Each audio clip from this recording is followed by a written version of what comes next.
Maha adil ya Kak. Dia gak cuma mencintai kita, tapi dia juga kudus, saudara. Oleh karena itu ada murka Allah. Murka Allah di sini bukanlah murka yang meledak-meledak, bukanlah emosi yang tak terkendali. Dan kita bahas bahasa aslinya itu tulis apa? Orgi.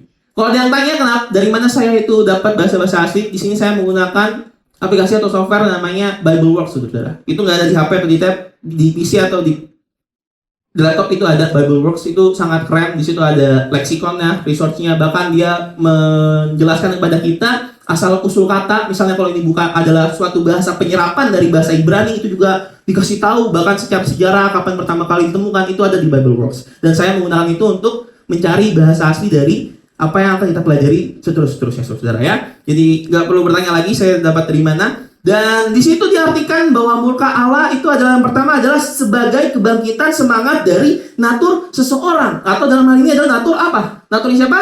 Dalam hal ini naturnya si Allah. Ini adalah semangat kebangkitan dari natur Allah. Di mana natur Allah adalah sempurna, maka karena itu dia nggak bisa melihat dosa, maka karena itu dia nggak bisa melihat kejahatan, maka karena itu dia bertentangan dengan manusia-manusia yang menindas kebenaran. Oleh karena itu yang kedua dijelaskan ini sebagai apa? Sebagai suatu divine reaction against evil. Ini adalah reaksi ilahi terhadap kejahatan. Jadi ini bukan semena-mena Tuhan marah, tapi adalah reaksi Tuhan karena ada dosa. Ini aja katakan adalah reaksi yang kudus, reaksi yang ilahi karena ada apa? Ada orang-orang yang menindas kebenaran. Oleh karena itu ini adalah sikap tetap Allah. Ini adalah reaksi kudus Allah, penolakan Allah terhadap kejahatan. Dan saya mau kasih tahu di sini bahwa murka Allah adalah ekspresi Allah, ekspresi kasih Allah akan kebenaran.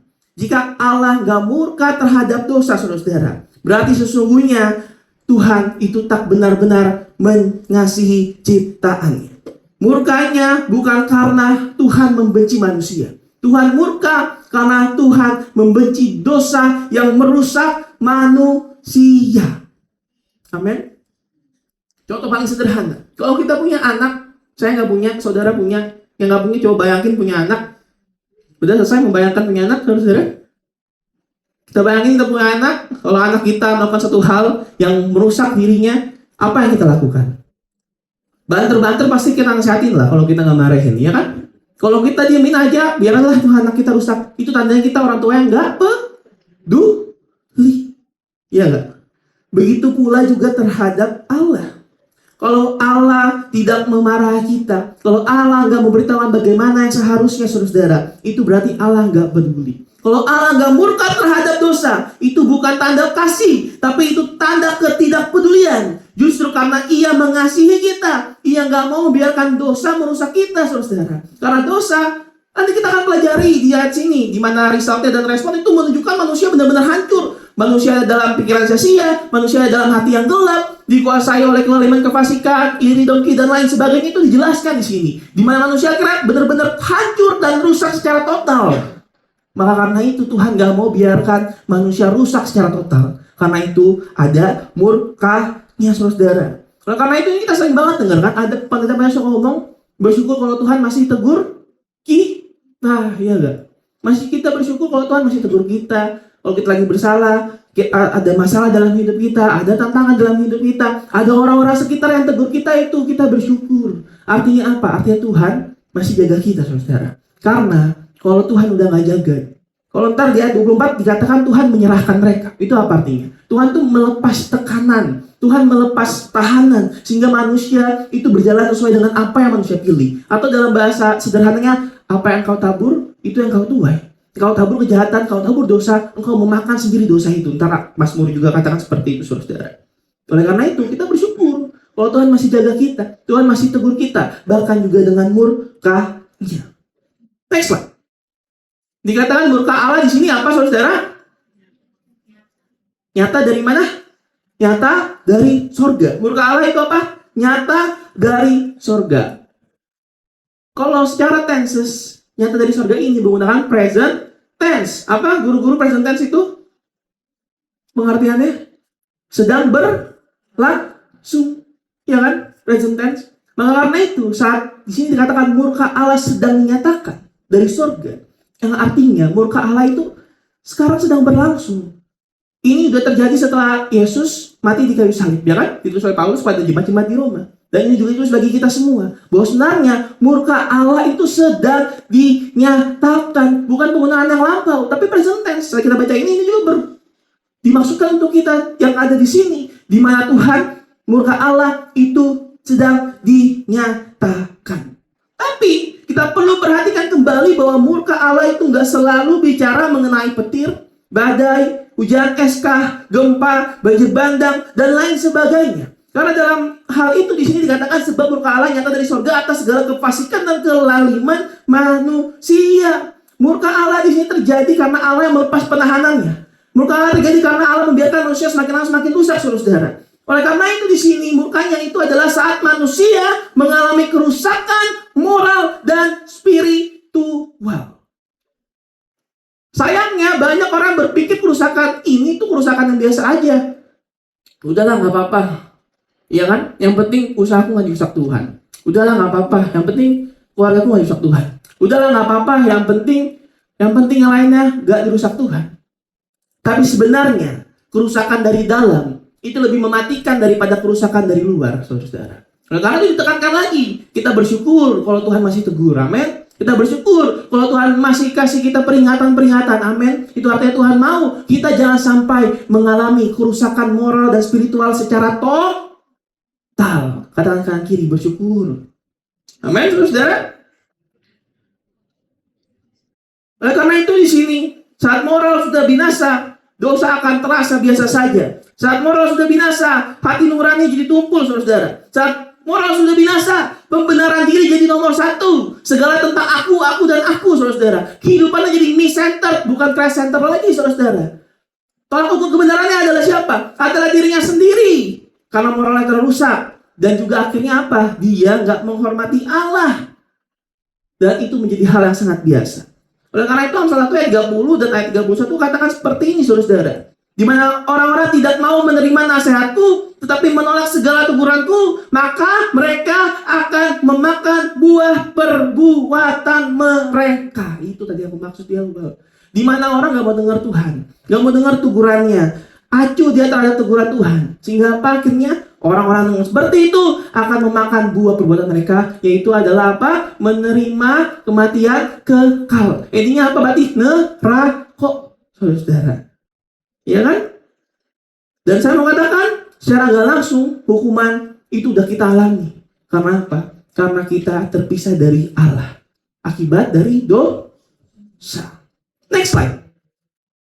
Sebab murka Allah nyata dari sorga atas segala apa? Kefasikan dan kelaliman. Di sini Paulus membawa kita kepada pemahaman bahwa murka Allah itu ada dalam dua hal ini, atas segala kefasikan dan juga apa? Kelaliman. Pertama apa? Yang kedua, kelaliman. Apa sih maksudnya? Kefasikan itu adalah hubungan yang apa? Vertikal. Hubungan antara kita manusia dan juga dengan Allah. Dan kelaliman itu adalah hubungan dengan apa? Manusia dengan manusia. Itu hubungan horizontal. Sebenarnya apa yang sedang Paulus maksudkan di sini? Di mana saat engkau ada kefasikan, itu artinya orang itu hidup tanpa hormat terhadap Allah. Saat engkau fasik, engkau itu hidup mengabaikan Allah. Kefasikan itu artinya dia nggak mau tunduk kepada Allah. Atau dalam artian yang kita paling mengetahui, dia tahu, ya kan? Dia kenal, ya nggak? Dia paham, dia pernah dengar firman Tuhan, tapi dia nggak mau apa? Melakukannya. Itu orang apa? Orang fasik. Bahkan kalau dalam perjanjian baru, tokoh yang terkenal dalam sebagai orang fasik itu adalah apa? Coba. Ahli-ahli Taurat, ya nggak? Orang-orang Farisi, karena mereka belajarin Taurat, tapi mereka nggak percaya sama Yesus, ya nggak? Mereka pelajarin, mereka penuhi dirinya secara intelektual, tapi mereka nggak mau percaya. Itu orang fasik, hubungan antara manusia dengan Allah. Lalu dilanjutkan dengan kelaliman. Kelaliman aku nggak mau bahas sekarang karena nanti akan dibahas di ayat yang ke-29. Dituliskan di situ iri, dengki, keserakahan, dan lain sebagainya. Ya kan, kita bisa mengiri, kita bisa mendengki, keserakahan, dan lain sebagainya. Itu antara kita dan juga kita, antara manusia dan juga manusia. Apa yang sebenarnya di sini yang Paulus ingin kita pahami? Kita lihat di sini Paulus mulai dengan apa tadi?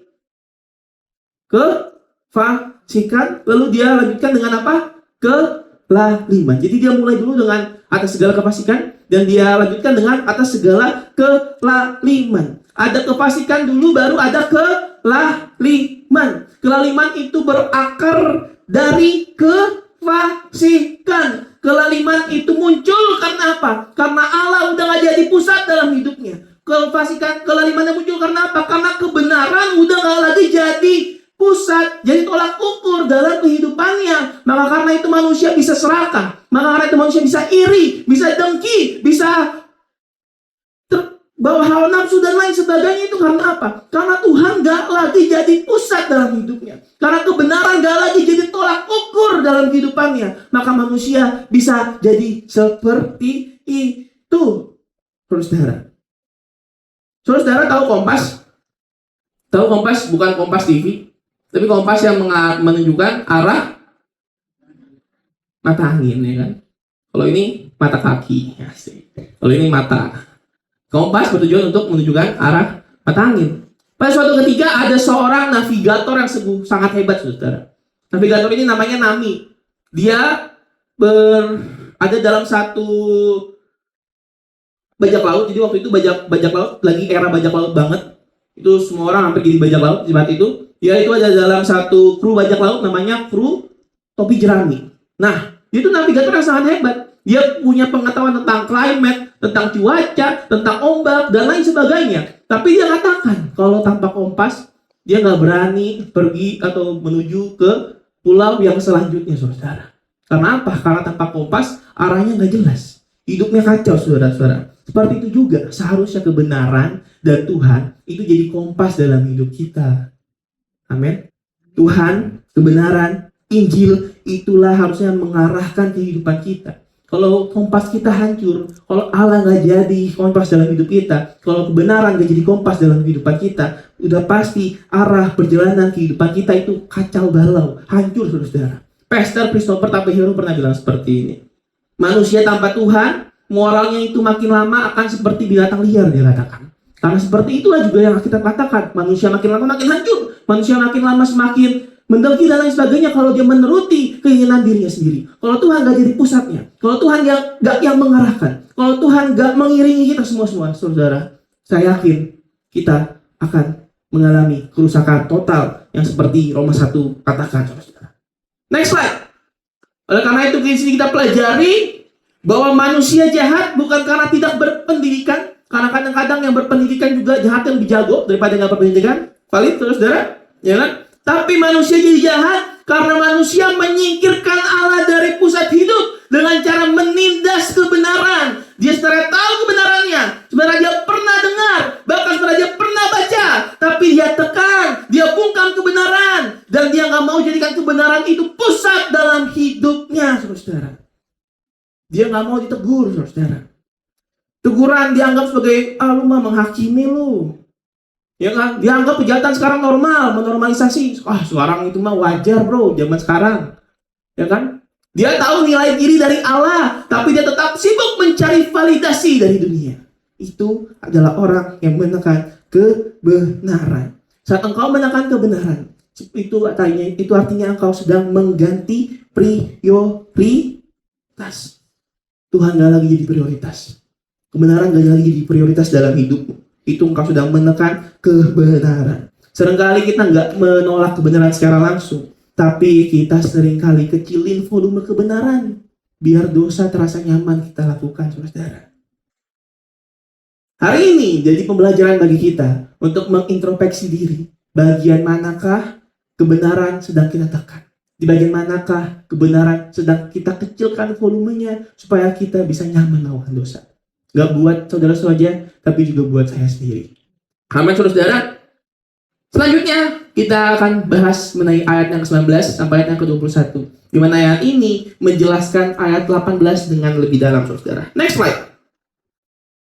Kita baca dulu bersama-sama ayat yang ke-19 sampai ayat yang ke-20.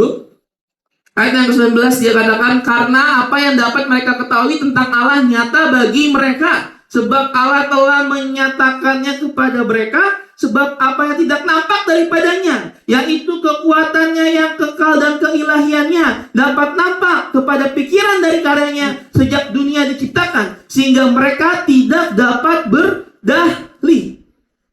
Kita mulai dari ayat 19. Dia katakan apa?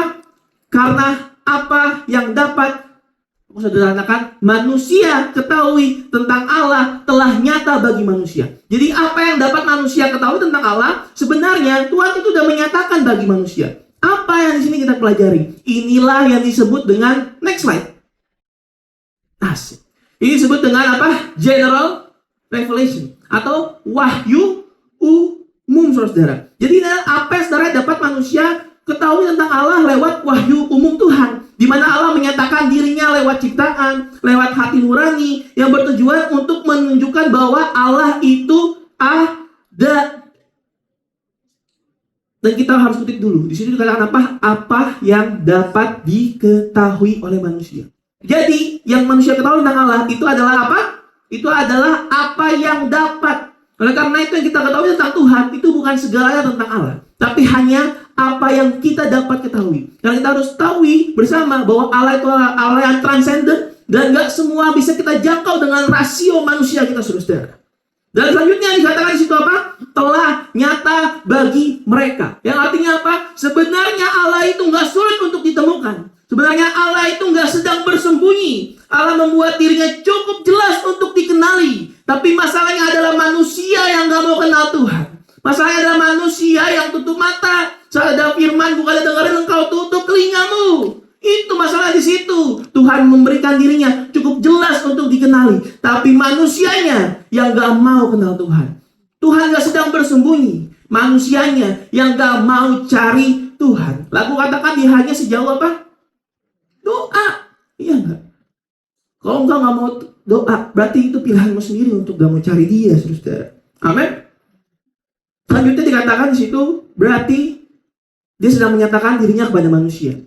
Berarti itu adalah Allah berperan secara aktif. Saat engkau kenal Allah, itu bukan karena engkau yang berhasil menemukan Allah. Bukan karena manusianya yang menemukan Allah. Tapi itu karena Allah yang menyatakan dirinya. Amin, saudara.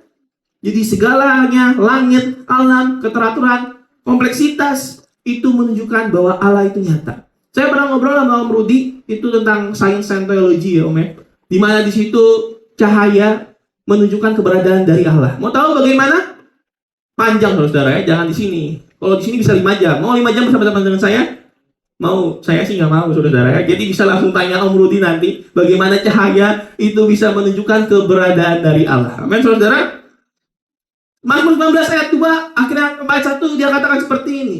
Langit itu menceritakan kemuliaan Allah, dan cakrawala itu memberitakan pekerjaan Tuhan. Jadi nyata bahwa dari langit itu dicerita tentang Tuhan, bahwa dari cakrawala dia memberitakan pekerjaan dari tangan Tuhan. Sebenarnya tujuan Tuhan itu apa sih? Kenapa Tuhan menunjukkan dirinya? Kenapa Tuhan itu memperkenalkan dirinya? Di ayat 20 kita temukan tujuan akhirnya itu untuk supaya manusia tidak dapat apa? Berdahli. Kenapa manusia nggak dapat berdahli? Karena sesungguhnya Allah telah menyatakan dirinya dengan jelas melalui wahyu umum. Di mana Allah telah memperkenalkan dirinya itu secara universal bagi semua orang lewat hati nurani, lewat ciptaan-ciptaannya, saudara. Dan tujuannya adalah supaya mereka nggak dapat berdalih. Oleh karena itu di sini kita temukan bahwa ketidaksetiaan manusia untuk menyembah Allah, ketidakmauan manusia untuk hidup dalam kebenaran, untuk ikut mencari jalan Tuhan, itu bukan karena ketidaktahuan, tapi karena emang manusianya yang memilih untuk gak mau taat. Manusianya yang memilih untuk gak mau menyembah Tuhan. Manusianya yang memilih untuk gak mau menyembah Allah, saudara. Bukan karena ketidaktahuan. Amin. Sehingga kita bisa lihat apa yang terjadi oleh manusia. Ayat yang ke-9. Slide yang ke-9 maksudnya, saudara. Ayat yang ke-21 katakan seperti ini. Sebab sekalipun mereka mengenal Allah, mereka tidak memuliakan Dia sebagai Allah atau mengucap syukur kepadanya. Sebaliknya pikiran mereka menjadi sia-sia dan hati mereka yang bodoh menjadi apa? Gelap. Sebab sekalipun mereka mengenal Allah. Sekali lagi Paulus menekankan bahwa ini bukan datang bagi orang yang di luar sana, tapi ini hadir bagi kita semua yang sudah kenal Allah, yang sebenarnya kita tahu tentang Dia, saudara, melalui wahyu umum tadi yang sudah dibahas di ayat sebelumnya. Di sini dikatakan ada dua hal yang terjadi bagi orang itu. Yang pertama apa? Tidak memuliakan Tuhan. Dan yang kedua apa? Tidak bersyukur. Padahal sebenarnya kalau orang mengenal Allah terus melakukan kejahatan, bisa banyak hal kan yang dilakukan. Tapi di sini Paulus mengarahkan kita kepada dua hal aja dulu, yaitu apa? Pertama, dia nggak memuliakan Allah. Dan yang kedua, dia nggak mau bersyukur. Kenapa sih Paulus tulis dua hal ini? Kita akan pelajari. Pertama, dia nggak mau memuliakan Allah. Yang artinya apa? Sama kayak di atas saja yang itu kita pelajari. Di mana saat engkau nggak memuliakan Allah, berarti Allah itu nggak jadi lagi pusat dalam hidupmu. Di mana saat engkau nggak memuliakan Allah, Allah hanya sekedar untuk kita ketahui saja, tapi kita nggak mau taati. Iya, betul, ada Tuhan. Tapi Tuhan, please lah, udah jangan ganggu bisnisku. Iya, tahu ada Tuhan. Tapi please lah Tuhan, Tuhan nggak bisa jadi nomor satu nih. Soalnya susah ngikutin apa yang Tuhan mau dan lain sebagainya, saudara. Saudara, kita belajar di sini, memuliakan Allah itu bukan sekedar nyanyianmu, tapi memuliakan Allah itu adalah di saat engkau mengakui keberadaan Allah lewat hidup kita. Oleh karena itu Roma 12 ayat 1 katakan seperti ini. Karena itu saudara-saudara, demi kemurahan Allah aku menasihatkan kamu supaya kamu mempersembahkan tubuhmu sebagai persembahan yang apa?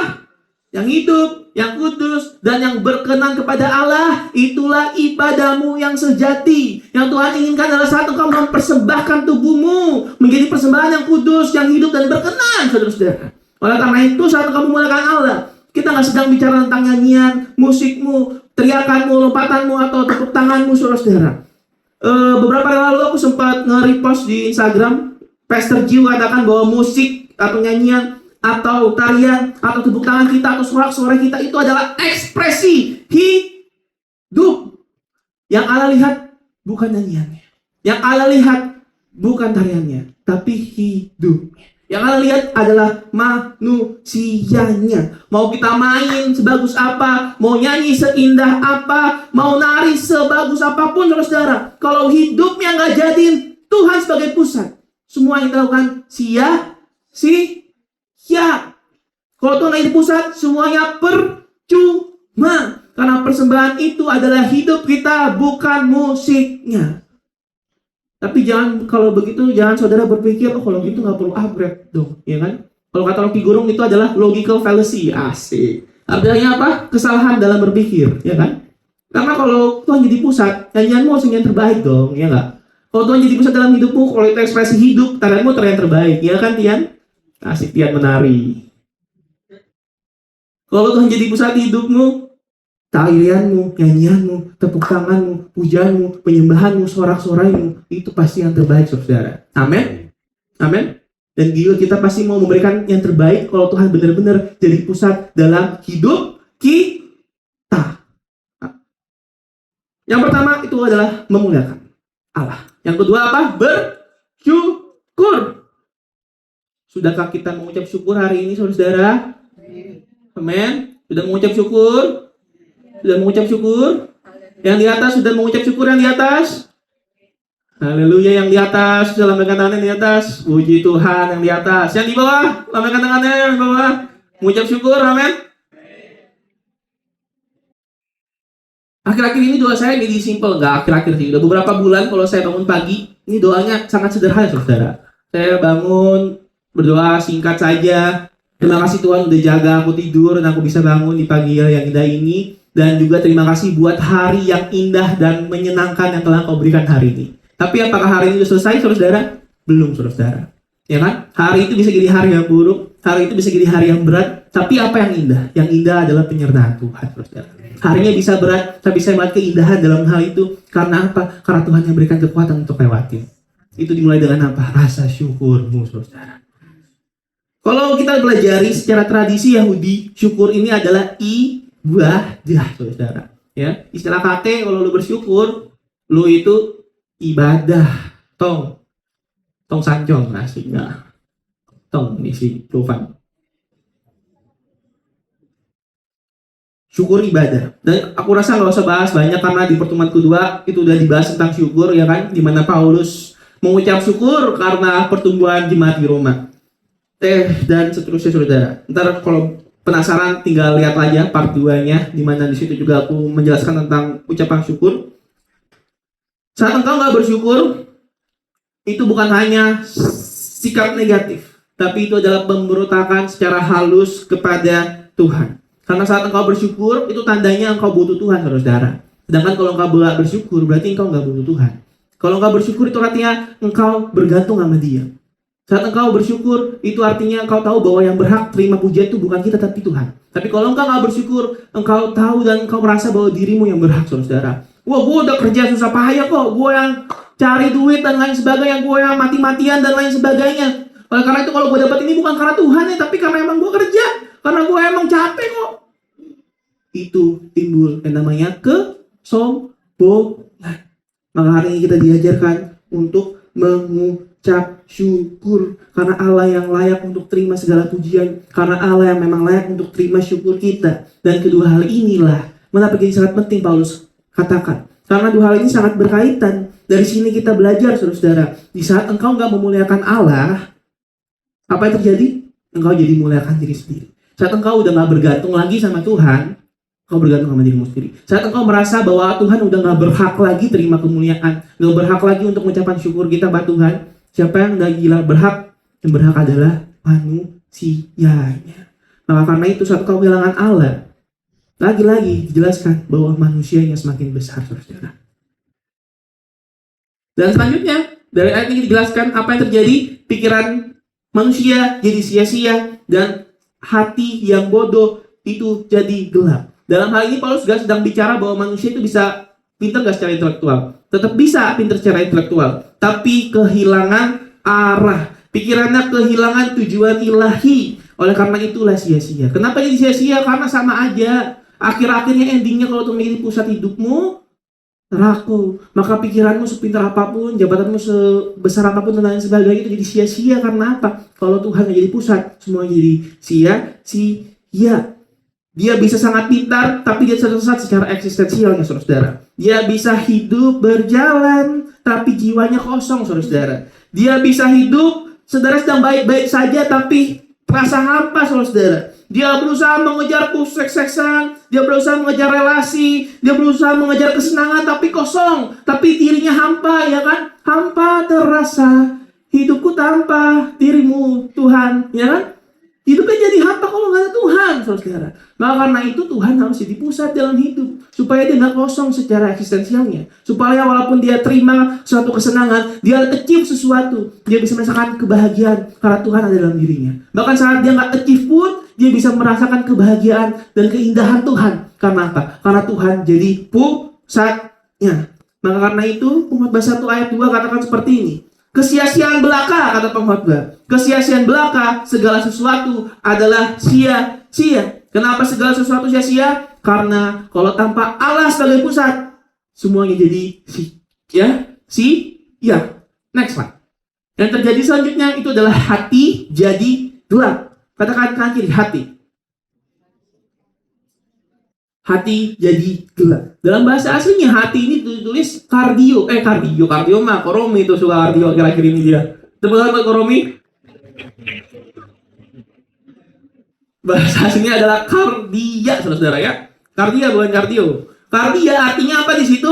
As the state of physical vitality, as the innermost self. Sebagai apa? Bagian terdalam dalam diri manusia. Dan ini yang paling keren menurut saya. As the dwelling place of heavenly beings and power. Yang artinya apa? Hatimu adalah tempat di mana suatu hal yang surgawi, suatu kekuatan kuasa yang surgawi itu tinggal. Jadi suatu yang surgawi itu tinggal di mana? Di hatimu, bersemayam dalam hatimu. Dia kediamannya dalam di mana? Di hatimu, saudara-saudara. Itu hati. Jadi hati, ayat Alkitab katakan terpancar kehidupan. Hati berarti apa? Itu pusat kehendak, pusat moralmu juga, pusat pengambilan keputusan. Tapi sayangnya manusia itu yang sudah menekan kebenaran, hatinya jadi bodoh. Udah bodoh, gelap pula. Ya kan? Hati bodoh maksudnya apa? Di sini hatinya udah keras kepala dia. Hal-hal yang rohani udah nggak bisa masuk lagi ke dalam diri dia. Dan inilah yang terjadi kepada orang-orang yang menyingkirkan Tuhan dalam hidupnya. Di mana hatinya akhirnya apa di sini? Kehilangan terang. Hatinya jadi gelap, nuraninya jadi tumpul. Yang salah terasa benar, yang benar terasa salah, saudara-saudara. Firman jadi susah masuk, saudara-saudara. Itu karena apa? Karena dia menyingkirkan Tuhan dalam hidupnya, sehingga yang terjadi adalah hatinya jadi gelap, saudara. Hatinya yang bodoh itu jadi gelap. Sekali lagi mau peringatkan, ini nggak sedang bicara yang di luar sana loh, tapi ini sedang bicara yang ada di sini. Paulus sedang bicara pada jemaat di Roma, dan juga secara langsung sedang bicara kepada kita jemaat Obat Yesus, saudara. Ini peringatan. Mungkin kita tahu firman Tuhan, mungkin kita aktif ibadah, bahkan mungkin kita aktif pelayanan, tapi ternyata di situ kalau tanpa kehidupan penyembahan yang sejati dan ucapan syukur, doa bisa jadi rutinitas aja. Ibadah cuma bisa jadi sekedarnya aja, bukan persembahan. Berkat dianggap biasa aja karena apa? Karena dia merasa dirinya emang berhak untuk layak tersebut, bukan anugerah. Itu karena apa? Karena dia secara tidak langsung menyingkirkan Tuhan dalam hidupnya. Next slide. Kita bahas ayat yang terakhir, Roma belum. Di sini dikatakan berarti apa? Masalah manusia bukan pada dia yang nggak tahu akan Allah, tapi masalahnya adalah manusia seringkali nggak menempatkan Allah sebagai siapa? Sebagai Allah. Nah, benar nih abis ini ayat yang terakhir, next slide. Ayat yang terakhir, Roma 1 ayat 22 dan Roma 1 ayatnya yang ke-23. Kali ini aku minta saudara-saudara yang baca Roma 1 ayat 22 dan ayat 23. Setelah hitungan saya yang ke-1, 2, 1. Mereka telah menyanyikan kemuliaan Allah yang tidak fana, gambaran yang mirip manusia yang fana, burung-burung, binatang-binatang yang berkaki empat, atau binatang yang dalam. Ya, terima kasih saudara ya. Jadi di sini dimulai dengan apa yang dikatakan mereka, atau dalam hal itu manusia berbuat seolah-olah mereka penuh hikmat, saudara. Mereka seolah penuh hikmat. Mereka mengklaim dirinya bijak. Mereka menyatakan dirinya pintar. Mereka menyatakan bahwa dia lebih hebat secara intelektual, saudara. Tapi saya mau katakan, akal hikmat tanpa Allah, balik lagi ke atas tadi apa? Sia-sia. Maka karena itu gak salah. Amsal 1 ayat 7 katakan, permulaan dari hikmat adalah apa? Takut akan Tuhan. Maka karena itu kalau hikmatmu tanpa takut akan Tuhan, berarti itu adalah hikmat yang apa dalam hal ini? Hikmat yang bodoh. Maka karena itu katakan kanan kiri, bro, sis, takut akan Tuhan ya.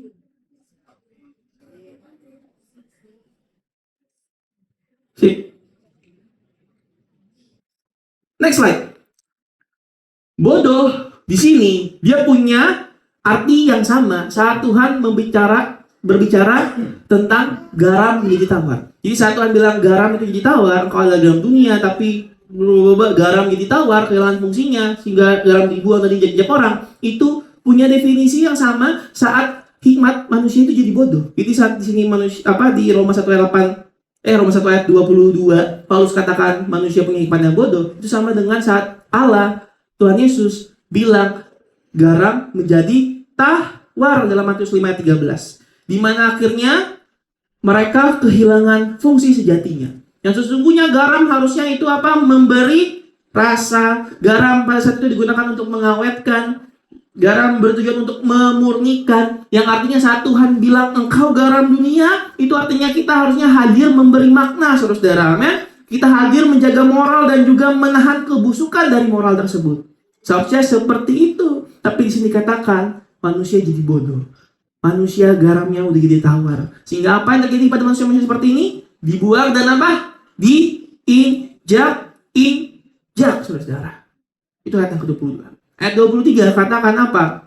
Mereka menggantikan kemuliaan Allah yang tidak fana dengan gambaran yang mirip manusia yang fana. Manusia menggantikan Allah dengan suatu hal yang tidak fana. Yang artinya apa di sini? Di sini ini memang sifat dasar manusia, bahwa manusia itu mau menyembah. Maka karena itu Paulus gak tulis bahwa manusia berhenti menyembah. Tapi di sini Paulus tuliskan bahwa objek dari penyembahannya yang berubah. Dalam hal ini manusia gak menyembah lagi pada Tuhan, tapi dia menyembah kepada suatu gambaran yang mirip manusia yang fana. Mirip apa lagi? Mirip burung-burung kah? Mirip binatang-binatang kah? Yang berkaki 4 maupun yang menjalar, saudara-saudara. Mungkin hari ini kita udah nggak seperti ini lagi penyembahan berhala kita. Kita mungkin udah nggak nyembah ke patung atau nyembah kepada pohon besar atau kayak yang lainnya, ya kan? Tapi hari ini berhala-berhala jadi satu hal yang lebih simpel lagi, ya kan? Bisa dirimu sendiri jadi berhala. Di saat tadi balik lagi, misantet, semuanya segalanya tentang aku bukan tentang Tuhan, ya kan? Di saat akal dan sains, pokoknya kalau hal itu nggak melebihi rasiomu, engkau nggak mau percaya. Padahal dikatakan ayat kita katakan bahwa damai sejahtera Allah yang melebihi apa? Segala akal manusia. Bahkan Tuhan juga bekerja kadang-kadang melebihi apa yang kita perhitungkan, ya kan? Kita nggak tahu Tuhan mau bekerja kayak gimana, tapi wow dan menakjubkan, melebihi akal manusia.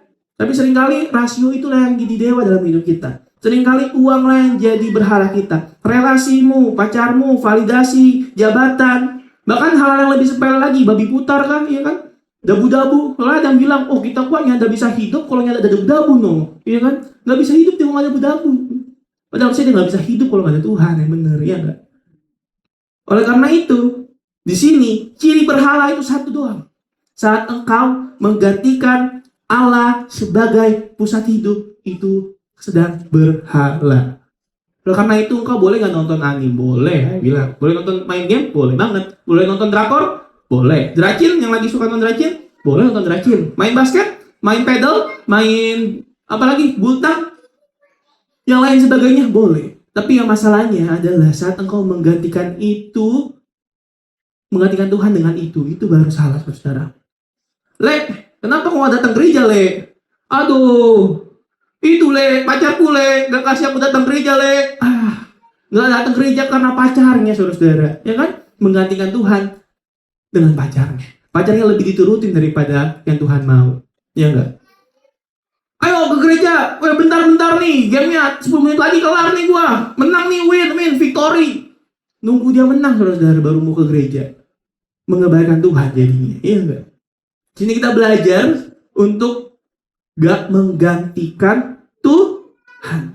Boleh main, boleh nonton, boleh yang lainnya sebagainya, saudara. Bahkan boleh bekerja. Kita katakan, kalau nggak bekerja nggak dapat makan. Karena kita semua juga masih butuh uang, saudara. Kita boleh bekerja, tapi jangan sampai kita menggantikan Allah jadi pusat dalam hidup kita. Dan ini adalah slide yang terakhir, saudara. Amin, saudara. Langsung fresh banget kalau slide terakhir emangnya. Slide terakhir. Baru kamu masih bisa maju ke depan. Ini adalah benang merahnya, saudara ya. Benang merahnya ayatnya ke-18 itu sedang berbicara mengenai kebenaran ditekan. Ayat 19 sampai 20 di situ sedang bicara bahwa Allah menyatakan dirinya. Ayat yang ke-21 ternyata tapi manusia tidak memuliakan Allah dan tidak bersyukur. Dan malah apa yang mereka lakukan? Manusia merasa bijak, tapi ternyata manusia merasa bijak itu menjadi bodoh. Dan akhirnya ayat yang ke-23 kita temukan bahwa Allah ditukar dengan sesuatu yang fana. Oleh karena itu, dari benang merah ini kita bisa pelajari bahwa dosa bukanlah ledakan tiba-tiba, tapi dosa adalah sesuatu yang bertahap-tahap. Hari ini kita melihat di mana Roma 1 ayat 18 sampai ayat ke-23 menelanjangi satu kebenaran bahwa masalah manusia yang terbesar itu bukan karena manusia nggak tahu tentang Allah atau nggak kenal tentang Dia, melainkan manusia yang menolak tentang Allah, saudara. Sebenarnya Allah sudah menyatakan dirinya lewat wahyu umum, saudara. Tapi manusia memilih untuk menekan kebenaran bukan karena ia nggak tahu, tapi karena dia nggak mau, saudara. Dan kita lihat bagaimana caranya dia menolak kebenaran. Allah nggak dimuliakan, anugerah nggak disyukuri, akalnya jadi sia-sia dan hatinya jadi gelap. Manusia masih tetap menyembah, tetapi objeknya diganti. Kemuliaan Allah yang begitu tinggi, yang begitu mulia, begitu mahalnya, digantikan dengan sesuatu yang fana, saudara. Roma 1 lagi nggak ngomongin orang di luar. Roma 1 sedang bicara pada kita, saya, kamu. orang-orang yang tahu dan kenal siapa Dia. Tanpa Injil, gak ada satupun manusia yang benar-benar dapat memuliakan Allah seperti yang seharusnya. Dan dari situlah Injil begitu indah. Ayat 15 katakan, sebab aku tiada malu, sebab aku tiada ragu, karena aku memiliki Injil yang adalah kekuatan Allah. Sebab murka Allah telah dinyatakan. Amin, saudara.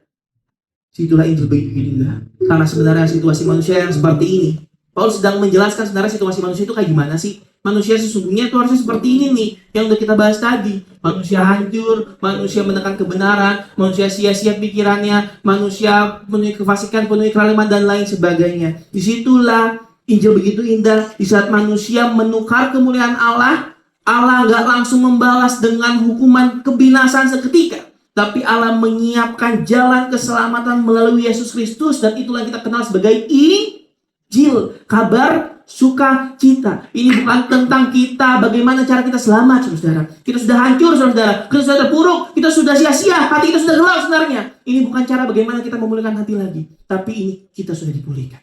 Amin. Kita sudah menang. Amin. Kita sudah diselamatkan. Itulah Injil. Oleh karena itu Kristus datang untuk manusia yang sebenarnya menekan kebenaran, yang hatinya gelap, yang penyembahannya rusak. Supaya apa? Kemuliaan yang sudah hancur itu dipulihkan. Supaya gambaran yang sudah rusak itu dijadikan indah kembali. Supaya hati yang sebenarnya sudah gelap itu diterangi, saudara. Dan penyembahan kita yang salah itu diarahkan kepada penyembahan yang benar.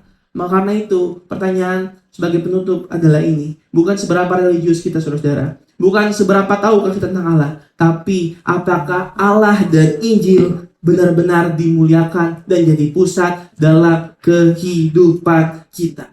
Kiranya, saudara, melalui Injil, Allah mengembalikan hati kita yang gelap kepada terang. Merestorasi kita yang hancur. Mengembalikan penyembahan yang salah kepada yang benar. Dan membantu kita menjadikan Yesus sebagai pusat dari segalanya. Amin, saudara-saudara.